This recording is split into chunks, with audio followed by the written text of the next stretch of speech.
Teachers couple talk channel నుండి లక్ష్మణ్ ఏకాంబరం. ఈరోజు మొదటి ఒక ప్రత్యేకమైన వీడియోతో ముందుకు రాబోతూ ఉన్నాను. మొదటిసారి మా వీడియో ఫాలో అయ్యేవాళ్ళు బెల్ ఐకాన్ సెట్ చేసుకోండి. మేము ఏ వీడియో చేసినా కూడా నోటిఫికేషన్ రూపంలో వస్తుంది. ఎప్పటికప్పుడు అన్ని విషయాలు తెలుస్తూ ఉంటాయి. మొదటిసారి మా వీడియోని ఫాలో అయ్యేవాళ్ళు మధ్యలో స్కిప్ చేయకుండా చివరి వరకు ఫాలో కండి. బెల్ ఐకాన్ సెట్ చేసుకోండి. లైక్ చేయండి. మీరిచ్చే లైక్ వల్ల మా వీడియో మా ఛానల్ మరికొంతమందికి చేరుతుంది. అందరికి కూడా కొత్త విషయాలు తెలియజేసే అవకాశం మాకు కలుగుతుంది. దయచేసి వీడియోని స్కిప్ చేయకుండా చివరి వరకు ఫాలో కండి. ఇక ఆలస్యం చేయకుండా నేటి వీడియోలోకి వెళ్దాం. తెలుసు మనకి 2024, 25 విద్యా సంవత్సరానికి గాను 2 తెలుగు రాష్ట్రాలు ఆంధ్రప్రదేశ్, తెలంగాణలో మోడల్ క్వెషన్ పేపర్స్ రిలీజ్ చేయడం జరిగింది. ఈ మోడల్ క్వెషన్ పేపర్స్‌తో పాటుగా ప్రశ్నాపత్రాల సరళిని ఎనలైజ్ చేసే బ్లూ ప్రింట్ రిలీజ్ చేయడం జరిగింది.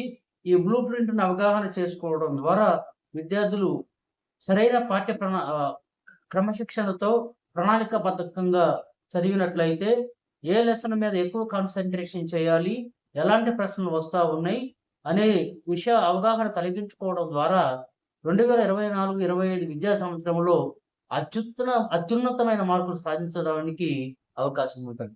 అయితే ఈ మా ఛానల్‌లో మీకు తెలుగు సబ్జెక్ట్ నుంచి Hindi, English, maths, physics, science, social పేపర్‌లకు సంబంధించి ఒక్కొక్క వీడియోలో ఒక్కొక్క పేపర్‌కి సంబంధించిన బ్లూ ప్రింట్ మరియు ప్రశ్నాపత్రంలోని క్వెషన్ యొక్క సరళిని మీకు వివరిస్తూ విశ్లేషణ ఇవ్వడం జరుగుతది.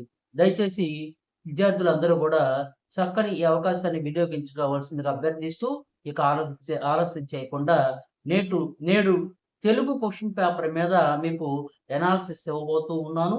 దయచేసి మీరు వీడియోని చివరి వరకు ఫాలో కండి. ఇక ఆలస్యం చేయకుండా మనం వీడియోలోకి వెళ్దాం. మనకి ఎస్ఎస్సి ఎగ్జామినేషన్ బోర్డు వారు బ్లూ ప్రింట్‌తో పాటు ప్రశ్నాపత్రాలన్నీ విడుదల చేయడం జరిగింది. ఈ ప్రశ్నాపత్రాలను విద్యార్థుల యొక్క సౌలభ్యం కొరకు ఎస్ఎస్సి బోర్డు వారు అధికారిక వెబ్‌సైట్‌లో కూడా వీటిని పొందుపరచడం జరిగింది. ఈ వెబ్‌సైట్ నుంచి కూడా మనం డౌన్‌లోడ్ చేసుకొని పరిశీలించవచ్చు. ముందుగా విద్యా ప్రమాణాల భారత్య పట్టికను మనం గమనించినట్లయితే అవగాహన ప్రతిస్పందనకు సంబంధించి 20 మార్కులకు, వ్యక్తీకరణ సృజనాత్మక సంబంధించి 38 మార్కులకు, భాషాంశాలకు సంబంధించి 12 మార్కులకు, మొత్తం 70 మార్కులకి కాంపోజిట్ తెలుగు పేపర్‌ని రూపొందించడం జరుగుతుంది. దీంట్లో విషయ భారాత్మక ప్రశ్నలు మనం గమనించినట్లయితే వ్యాసరూప ప్రశ్నలు మొత్తం 5 ప్రశ్నలు ఉంటాయి. ఒక్కొక్క ప్రశ్నకు 5 మార్కులుగా పరిగణించబడుతుంది. లఘు సమాధాన ప్రశ్నలు 9 ఉంటాయి. ఒక్కొక్క ప్రశ్నకి 2 మార్కులుగా పరిగణించబడుతుంది. అలానే అతి లఘు ప్రశ్నలు 15 ఉంటాయి. ఒక్కొక్క దానికి ఒక్కొక్క మార్కుగా పరిగణించబడుతుంది. లక్ష్యాత్మక ప్రశ్నలు 12 ఉంటాయి. ఒక్కొక్క దానికి ఒక్కొక్క మార్కుగా పరిగణించబడుతుంది. ఇలా మొత్తం 70 మార్కులకి పేపర్ తయారు చేయబడుతుంది.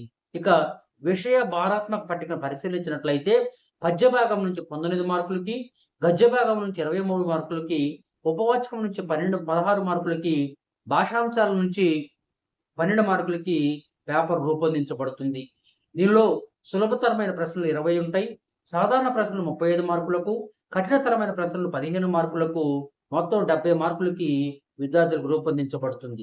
దీనిలో పద్య భాగం నుంచి వ్యాసాత్మక ప్రశ్న 1, అతి లఘు ప్రశ్నలు 5, అలానే వ్యాసరూప ప్రశ్నలు సృజనాత్మక వ్యక్తీకరణ మీద 1, అలానే భాషాంశాలు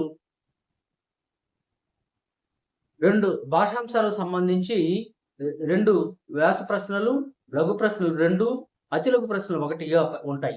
ఇక గద్య భాగం నుంచి అవగాహన ప్రతిస్పందనలో వ్యాసాత్మక ప్రశ్నలు 1, అలానే వ్యక్తీకరణ సృజనాత్మకతలో 10 మార్కులకు 5 ప్రశ్నలు ఉంటాయి.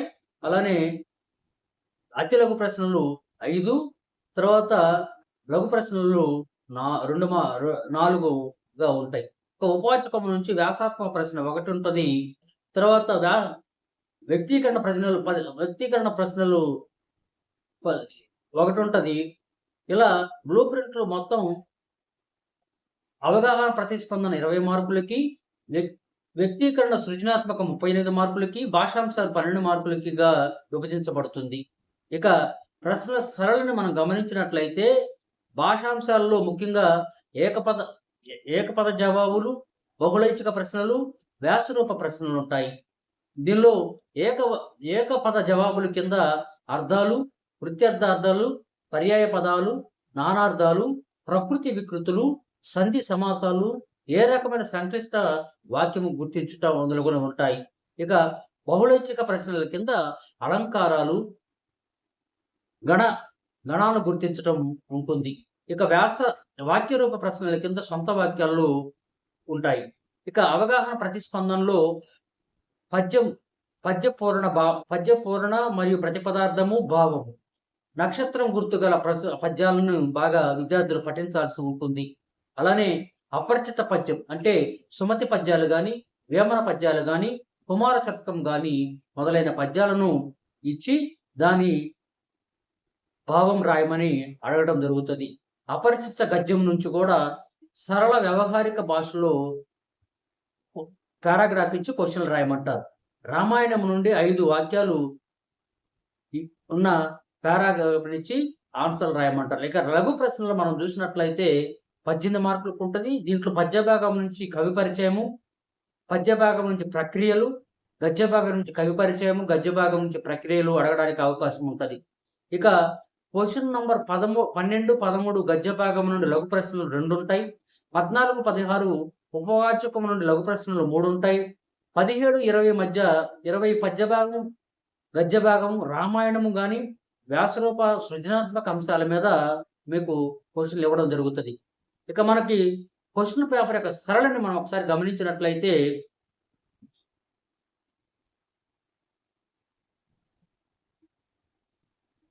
ఆ నుంచి రూ వరకు